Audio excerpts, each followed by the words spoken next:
shocking moments. Kevin Garnett releases this about Jaylen Brown. If you're a Celtics fan, you've already felt this pain. Jaylen Brown plays absurdly, and the league turns a blind eye. In the last few days, it was exactly that, snubbed in the month's awards. And then he responded in the loudest way possible. 50 points, dominating the game and sending the message, I'm the best two-way in the NBA. But here comes the part that changes everything. Kevin Garnett saw this and released a reaction that seems to pass the baton. And today, I'm going to show you what KG posted, why this is huge for the Celtics without Tatum, and what it reveals. Jaylen Brown doesn't want respect. He wants to take over the league. Before continuing, really quickly, if this type of content keeps you hooked on the Celtics, sign up now, because we're in a race to reach 1,000 subscribers and it won't be long. And I'll be very direct with you. Reaching 1,000 changes the game for the channel. It helps us grow, bring more videos like this more frequently, with better quality and reach more fans like you. So if you enjoy this straight talk and want to strengthen the community, click subscribe, and enjoy, leave a like. It takes a second and makes YouTube deliver this video to more people. Activate the bell so you don't miss anything, because there's a lot coming from the Celtics here. Now promise me one thing. Stay with me until the end, because in a little while I'll show you exactly what KG released and why this could be the beginning of a new era for Jaylen Brown. Let's do it. In the name of the leprechaun, I need to ask you an honest question. What exactly is going on in Boston? Because the feeling I have is that we are witnessing one of those turning points that, in the future, everyone will remember clearly. You know when you look back and think, that's when it changed? So it is. There's something different in the air, and it's not just fan excitement. It's that kind of energy that is born when a player truly decides that he will no longer wait for anyone's permission to occupy the space he knows he deserves. And look, if you've been following the NBA for a while, you've seen this happen to other guys. The league is often slow to recognize this. It takes time to put the name on the same level. It takes time to treat like a protagonist. But there is a moment when the player stops asking, stops insinuating, and simply takes it. Jaylen Brown appears to have reached exactly that point. And for me, the strongest detail in this story is the contrast. While part of the league still treats Brown as almost, he is on the court playing as now. Because think with me, when was the last time you saw an athlete being ignored for a monthly award, and instead of accepting it as part of the game, he turns the discomfort into such a huge response that it's impossible to pretend you didn't see it? It's as if the narrative tried to push him into the corner, and he said, all right, then I'll speak louder. However, in Brown's case, speaking louder means putting 50 points on the head of a respected opponent and leaving a message for the entire league. Not just any inspired night. It's a type of game that changes the tone of the conversation. And then comes that pain that every Celtics fan knows well. The feeling that the team often needs to prove itself twice to receive half the credit. You see the performance, you feel the impact, you feel the weight. But when the national headlines come, it seems like there is always a filter. As if, for some, Brown still needed authorization to be called what he is showing himself to be. And when the Player of the Month award came, and the name that came up was Jalen Brunson, I'm not going to take any credit away from Brunson because he's an excellent player, but the question remains, how did the league look at this selection and decide that Brown wasn't the guy? And then I come back to you. This doesn't just seem like an oversight. The way Brown reacted, it seems like he read it as provocation. And that's where the story takes shape. Because the Los Angeles Clippers were the first to feel the effect of this lit flame. A game that ends with an elastic score, 146-115, is not just a victory, it's control, it's dominance. It's that kind of night where everything the player does has intention. Every attack has purpose.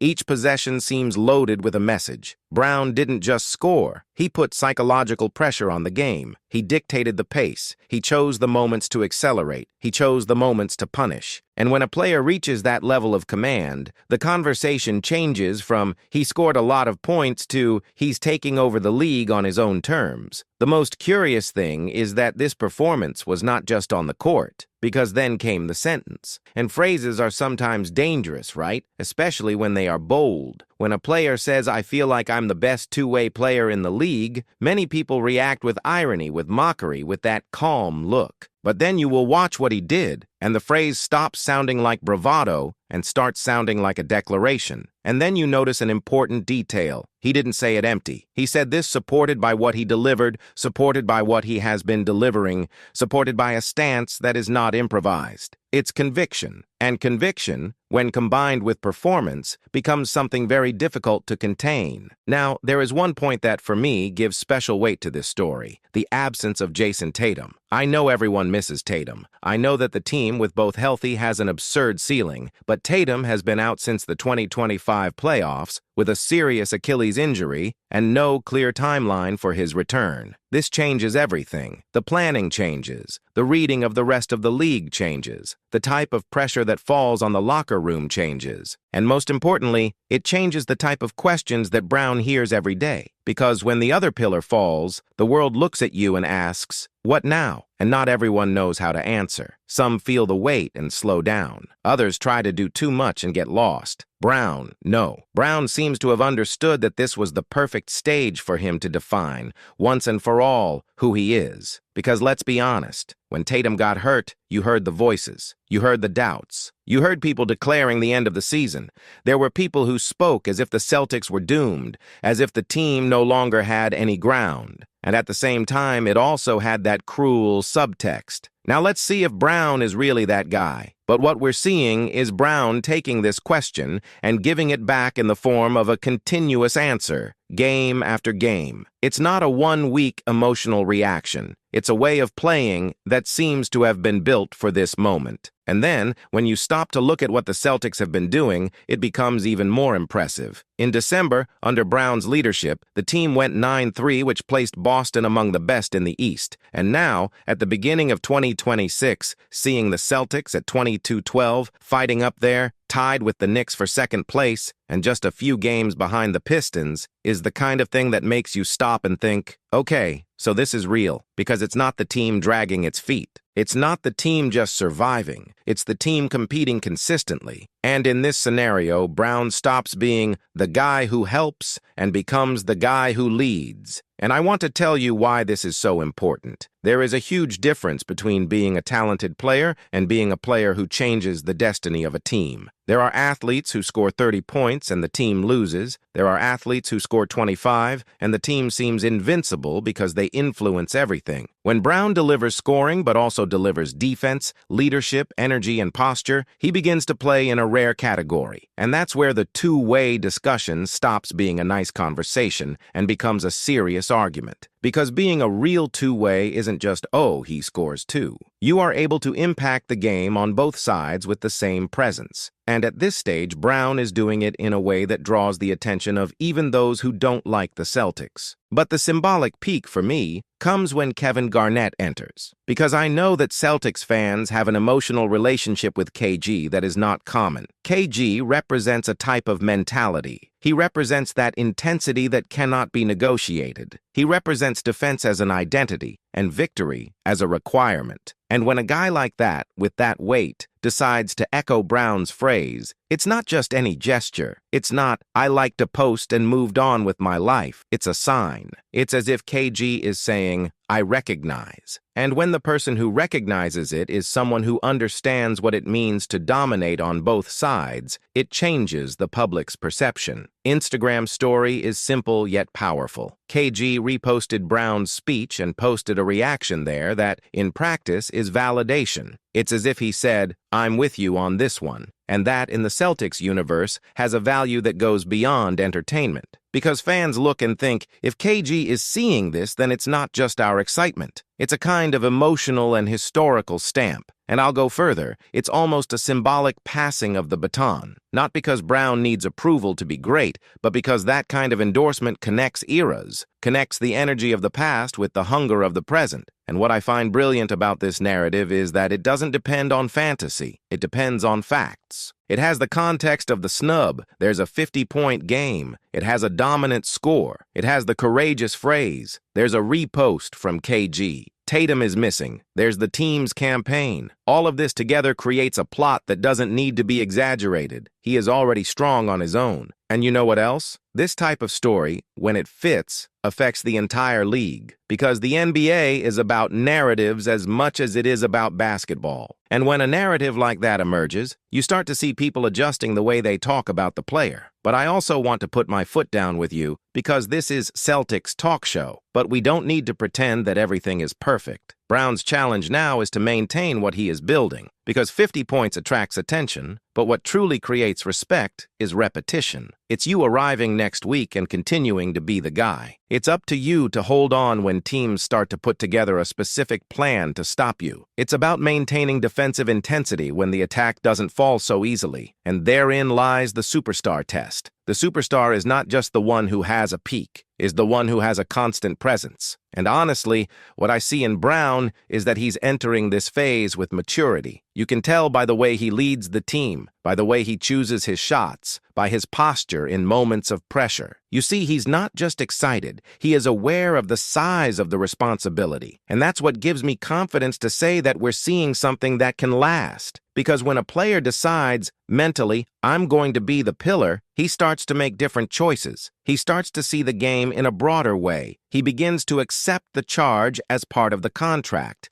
And that's what separates star from team engine. And then I go back to the beginning. What is happening in Boston? Perhaps it is rather the birth of a new era within the era itself. Maybe it's the Celtics finding an identity amid the chaos. Maybe it's Brown, tired of being treated as a supporting character, finally assuming the role of protagonist with the strength that has always been there, waiting for the right moment. And if so, the league will have to adapt quickly. Because when a player finds that balance point between confidence and delivery, he becomes dangerous for any opponent. And more than that, it becomes inevitable. What I really want to know from you is how you are reading this moment. Do you feel the league made a big mistake by ignoring Brown for Player of the Month? Do you think this fire this lit is something that can carry the Celtics for an entire season? And more, do you agree with his sentence? Today, right now, is Jaylen Brown the best two-way in the NBA? Or is there still something missing for you to buy this idea without reservations? I'll tell you mine. When a guy delivers 50 points with authority, leads a team without the other star, puts the team at the top of the table, and also receives the symbolic seal of someone like Kevin Garnett, it's very difficult to treat it as a coincidence. There may even be a debate about the best, because the league has huge names, but he entered this conversation. He entered, and the way he's playing it, he doesn't seem willing to get out of it anytime soon.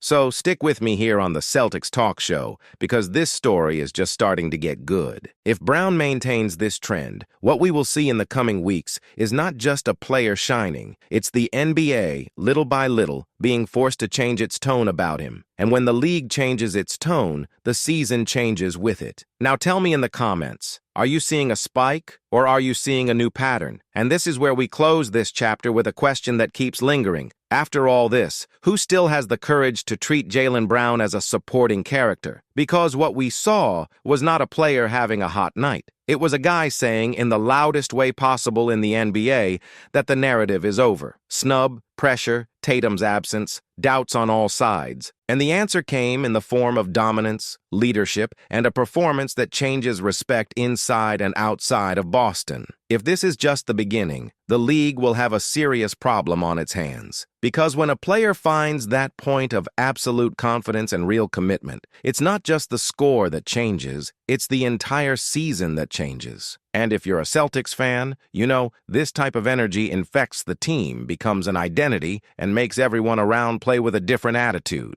So here's the final provocation. Are we seeing a Jaylen Brown moment or the birth of a new standard? Now, for those of you who want to continue in this vein and understand everything in more depth, I left our Celtics analysis playlist in the pinned comment. Click there and watch it, because it has content that connects exactly with what is happening now. Reading the game, behind the scenes, context, and everything that most people overlook. If you watch this playlist, you will see the Celtics with different eyes. So do this. Finish this video and go straight to the pinned comment, open the Celtics Analyses playlist, and choose the next one. And before you leave your opinion below. Is Jaylen Brown the best two-way player in the NBA today? Yes or no? I want to read you. See you next time, and remember, in Boston, when it lights up, it can turn into a fire.